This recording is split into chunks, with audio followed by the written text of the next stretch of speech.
안녕하세요. 반갑습니다. 신동식 목사입니다. 오늘 2과는 예수님은 어떤 일을 했습니까? 라는 제목으로 우리 2과를 시작해 보도록 하겠습니다. 지난 시간에 말씀드렸던 것처럼 양육자반, 특히 1대1 양육을 할 때에도 마찬가지지만 서로 제일 먼저 뭘 해야 된다고 말씀드렸죠? 말씀, 암송.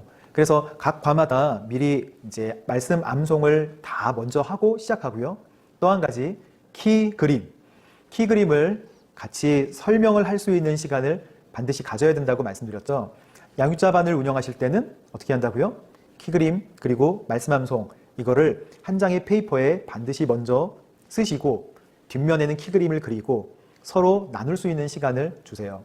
한 가지 팁인데 혹시 잘 안 해오거나 또 말씀을 잘 암송을 좀 이렇게 못하는 경우에는 나이가 많으신 분들은 어쩔 수 없지만 젊은 청년들에게는 굉장히 좋은 팁인데 서로 말씀 암송한 것을 쓰고 그리고 옆에 사람과 바꿔서 채점하도록 해보세요. 그러면 난리가 납니다. 이런 식으로 하지 말라고. 그런데 이렇게 하면 이제 한 번 하시고 그리고 다음 주에는 열심히 해오세요 라고 가끔 이렇게 자극을 주는데 필요한 요소이기도 합니다. 그래서 테스트도 한 번씩 해보시고 그러나 뭐 줄줄이 테스트하면 양육자반을 신청했다가 중간에 너무 힘들어가지고 탈락하는 사람들이 있을 수도 있지 않겠어요? 그래서 잘 편하게 양육자반을 한 명도 탈락시키지 않고 그대로 가져간다는 느낌으로 해주시면 양육자반과 우리 또 강사 사이에 굉장한 끈끈한 유대감이 생긴다는 것도 팁으로 좀 말씀을 드리도록 할게요.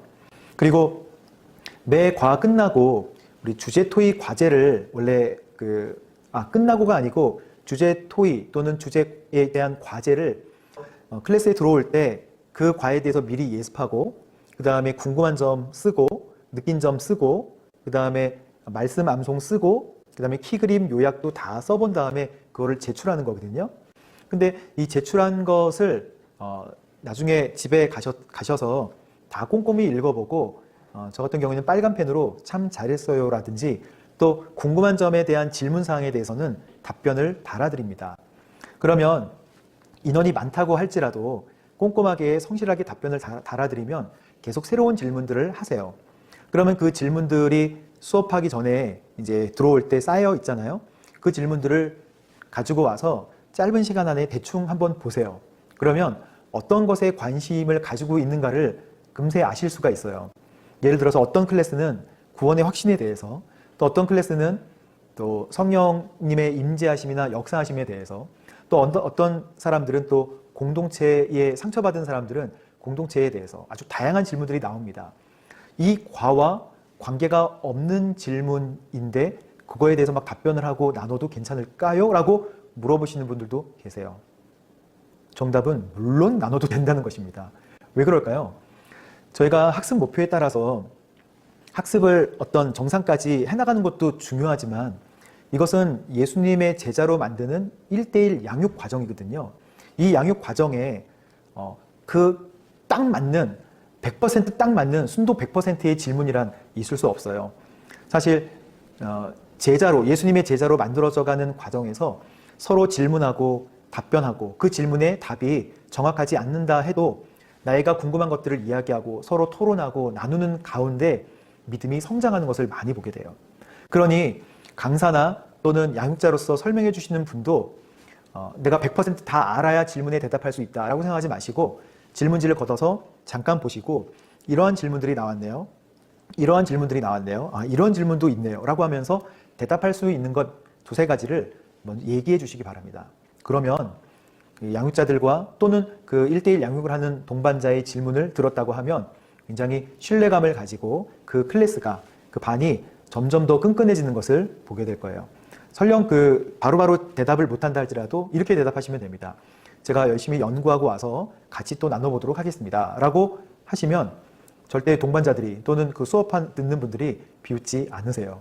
신뢰감을 가지고 기다리고 또 적절한 답변을 주셨을 때 또 감사하는 마음을 가지게 됩니다. 꼭 기억하세요. 자, 예수님은 어떤 일을 했습니까? 먼저 이것을 이제 읽어 나갈 때 제일 먼저 동반자에게 큐티 그리고 삶의 나눔 잊지 마세요 하시고 나서 우리 그러면 첫 번째 한번 읽어볼까요? 이렇게 이야기해 주시는 거예요. 그러면 첫 번째 본인이 이제 동반자가 요즘 사람들은 자기를 소개할 때 자기의 양력과 경력을 말하기도 합니다. 이런 식으로 쭉 읽어나가겠죠. 본인이 미리 읽어서도 읽어나가면서 또 정리를 해보는 거예요. 항상 양육자는 적절한 질문을 해주시면 좋습니다. 예수님은 어떤 일을 하셨다고 생각하세요? 라고 아예 전체적인 질문을 한번 하세요. 그러면 본인이 말씀을 쓰고 정리한 내용 가운데서 막 정리를 하면서 이야기를 해주실 거예요. 그 이야기에 대해 토달거나 답변을 달 필요는 없죠. 아, 그렇군요. 감사합니다. 라고만 하셔도 되겠습니다. 1번 문제는 요한이 예수님이 자기를 기다리던 메시아인지 확인하는 질문을 했을 때 예수님은 자기가 하고 있는 일을 어떻게 묘사했나요? 지금 1번 질문도 그렇고 또 2번 질문도 마태는 예수님의 사역을 어떻게 묘사했나요? 이 두 가지 질문은 예수님이 이 땅에 오셨을 때 주로 어떤 사람들을 만나셔서 무엇을 하셨나요? 라고 하는 것을 알고자 하는 거예요. 예수님이 이 땅에 오셔서 활동하고 또 만나셨던 모든 사람들은 구약에 예언이 되어 있습니다. 특별히 이사야 선지자가 예언했던 것 같이 맹인이 눈을 뜨고 그리고 못 걷는 사람들이 걷고 나병 환자가 깨끗함을 받고 이제 마태복음에 나오는 이 말씀이 구약에 있는 선지자가 예언했던 말씀을 그대로 인용해서 하고 있는데 예수님이 그렇게 사셨다는 거예요. 그래서 예수님을 뭐라고 표현하냐면 예수님의 사역을 teaching, 그리고 preaching, 그리고 또 한 가지 healing 이렇게 정리를 합니다. 그러니 마태복음 4장 23절에 가르치시며 복음을 전하시고 모든 질병과 아픈 것을 고치셨다. 예수님이 teaching, preaching, healing도 하셨는데 지금 이 서론을 이렇게 시작했는데 결국 이 과에서는 뭐를 얘기하고 싶으냐면 예수님이 오셔서 약한 사람들과 어려운 사람들을 만나셨던 이유가 있어요. 죄의 문제를 해결해 주시기 위해서. 우리는 가장 중요한 이 이과의 목표를 머릿속에 딱 기억하고 있어야 돼요. 예수님이 결국 이 땅에 오신 목적은 죄의 문제를 해결하기 위해 오신 거예요. 근데 예수님이 지금 약한 사람들과 낮은 사람들 그리고 억눌린 사람들을 만나시면서 고쳐주시는 것이죠. 그래서 18페이지에 보면 이와 같은 예수님에 대해 예수님의 생애를 보고 당신은 어떤 것을 느낍니까? 라고 물어보세요. 제가 물어봤던 사람들의 질문은 다양해요. 굳이 왜 이렇게 사셨을까요? 라고 이야기하시는 분들도 계시고 예수님 참 멋진 삶을 사셨네요. 이렇게 얘기하는 분들도 계실 거예요. 동반자가 얘기하는 것을 그냥 잘 듣고 그리고 그냥 마음에 품고만 계시면 됩니다. 결국 우리는 뭐를 동반자에게 이야기하고 싶은 거죠? 그 예수님의 죽음의 의미에 대해서 이야기를 하고 싶은 거예요. 그래서 6번 문제에 보면 예수님의 죽음은 어느 정치범의 죽음과 다를 것이 별로 없는 것 같은데 예수님뿐만 아니라 그의 제자들도 그의 죽음에는 커다란 의미가 있다고 이야기했습니다. 그 의미는 무엇일까요?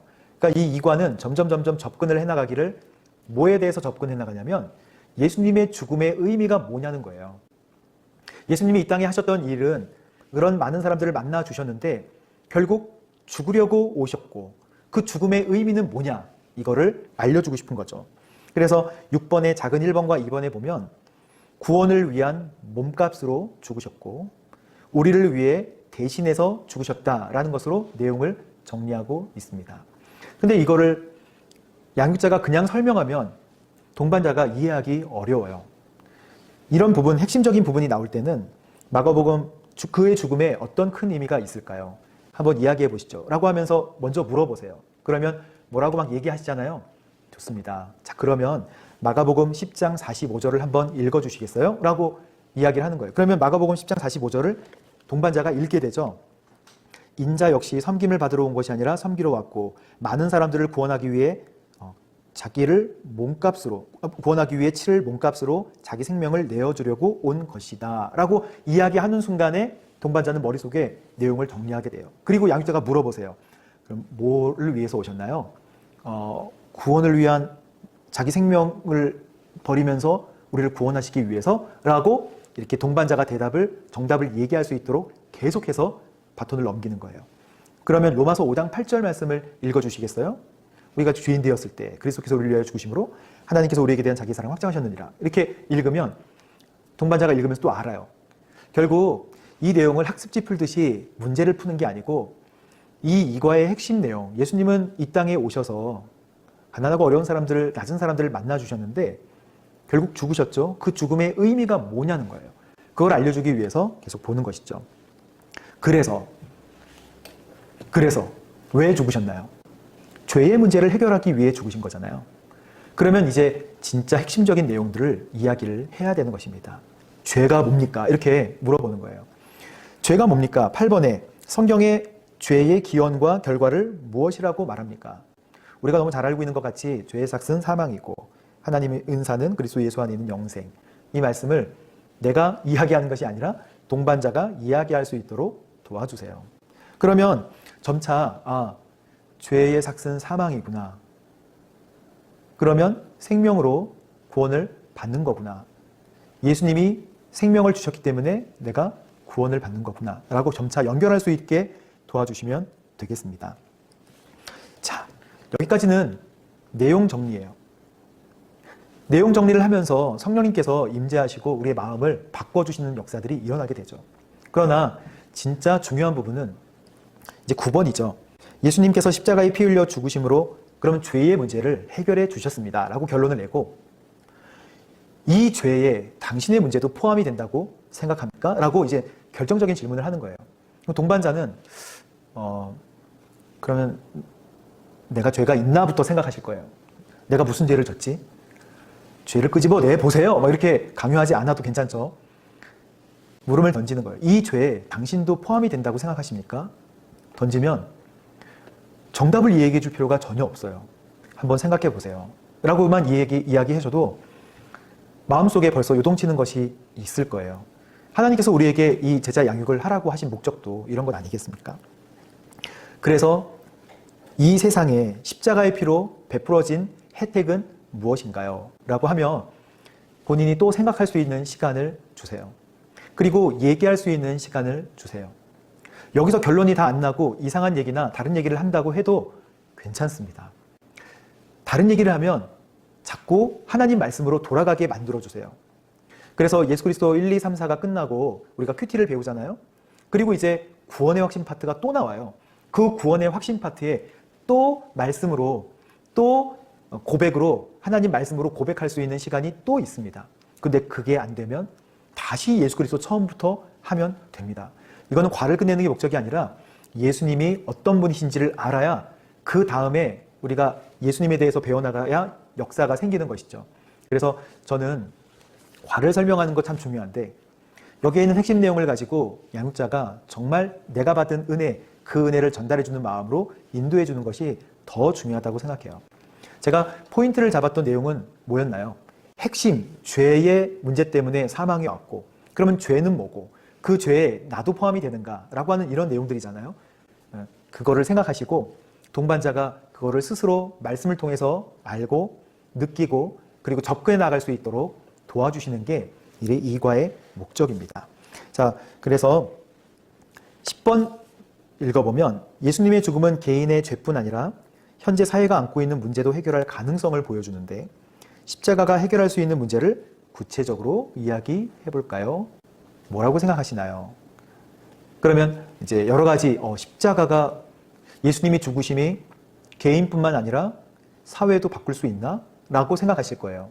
그러면서 뒷부분으로 갈수록 십자가의 보혈의 능력이 사회뿐만 아니라 자연뿐만 아니라 이 세계를 바꿀 수 있다는 것을 동반자가 알 수 있도록 안내해 주시면 되겠습니다. 사실 제가 좀 더 구체적으로 설명드릴 때 죄의 부분을 우리가 좀 깊이 다룰 필요가 있죠. 그러나 이 죄에 대한 부분들을 좀 더 간단히 설명을 하자면 죄는 이 죄책과 죄책이라고 하죠. 죄는. 근데 죄책은 이제 범책과 벌책으로 나눌 수 있어요. 범책은 죄를 지었다는 사실입니다. 벌책은 죄를 지었기 때문에 받아야 될 벌을 이야기해요. 그러니까 죄책이라는 거는 범책과 벌책으로 나누는데 제가 만약에 편의점에서 100만 원을 훔쳐가지고 도망갔다가 잡혔어요. 그래서 2년형을 언도받았다고 생각하면 저는 범책했고 죄인으로 범책했고 그리고 2년형은 뭐예요? 벌책이죠. 그러니까 저에게는 죄인이라는 딱지와 함께 뭐예요? 벌이 있는 거예요. 거기에 대한 형을 언도받은 거죠. 근데 만약에 어떤 사람이 200만 원을 갚아주고 거기에 대한 보상도 다 해주고 했다면 저는 2년형을 언도받지 않을 수도 있어요. 그게 벌 자체가 없어진 거라고 보는 것입니다. 그 내용을 완전히 갚아주고 해결해 줄 수 있으면, 그 손해를 다 보상해 줄 수 있다면 저에게 벌이 없게 되는 것이죠. 마찬가지로 죄는 우리가 지어서 죄인이 되면 우리 안에 벌책 그리고 범책, 이 두 가지가 있는 거예요. 죄인이란 사실은 없어지지는 않아요. 그러나 이 죄인이기 때문에 받아야 되는 이 형벌은 죽음이라고 표현하거든요.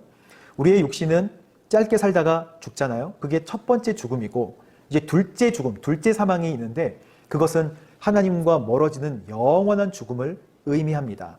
그래서 이 영원한 죽음, 둘째 사망에 가지 않기 위해서 예수님이 십자가에 죽으심으로 우리의 죄를 사해 주셨죠. 그 사실로 말미암아 우리에게 벌책이 없어진 거예요.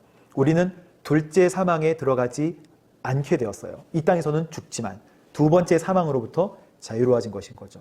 근데 우리가 본질상 진노의 자녀라고 했던 에베소서 2장 말씀 같이 우리는 진노의 자녀, 우리가 죄인이라는 것은 여전해요. 그래서 예수님께서 십자가의 보혈로 죄가 없고 가려졌다 하고 덮어주시는 것, 그래서 우리는 은혜 가운데 죄의 용서함을 받았다는 것을 꼭 기억해야 될 필요가 있습니다. 자, 이게 중요한 내용이고, 죽음도 마찬가지예요. 죽음에 대해서도 우리가 그냥 죽는 것, 이 숨이 끊어지는, 그래서 영혼과 육체가 분리되는 것을 죽음이라고, 그리고 의학적인 죽음이라고 이야기를 하죠. 그러나 이 죽음은 의학적인 죽음, 육체적인 죽음도 있지만 성경에서는 이 죽음은 누구나 오는 거죠. 중요한 것은 영적인 죽음입니다. 이것을 둘째 사망이라고 하잖아요. 영적인 죽음은 하나님과 완전히 멀어지는 것을 의미합니다. 그러니까 지옥은 하나님이 계시지 않은 곳이에요. 그래서 이 죽음, 둘째 사망에 대한 내용들을 꼭 알려주시고, 그리고 영원한 죽음에 대한 형벌을 없애기 위해서 예수님께서 오셨다는 이 내용을 참고로 우리 동반자에게 설명을 해주시면 좋겠습니다. 교재 내용만 설명하셔도 괜찮겠지만 참고로 제가 이런 부분들을 설명하니까 우리 많은 양육자분들이 이해를 하고 도움을 받았다는 사실에서 참고로 말씀을 드렸습니다. 네, 오늘 여기까지 수고 많으셨고요. 이과 내용을 마치도록 하겠습니다. 감사합니다.